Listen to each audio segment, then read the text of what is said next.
আজকের গামলিতে কিন্তু খালি থালা নয়, রয়েছে অনেক কিছু। দেখো শীতকালের ফ্রুটস, শীতকালের ফ্রুটস দেখো কত কিছু, গাজর, শসা, মটরশুঁটি, আরো অনেক কিছু রয়েছে। এটাই কিন্তু শেষ নয়, এই যে দিয়ে দিলাম গাজর, শসা, মটরশুঁটি।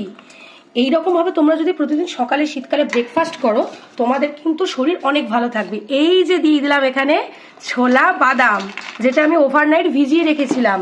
আচ্ছা, এবার দিয়ে দিলাম একটুখানি ক্রাঞ্চি টেস্টের জন্য চানাচুর।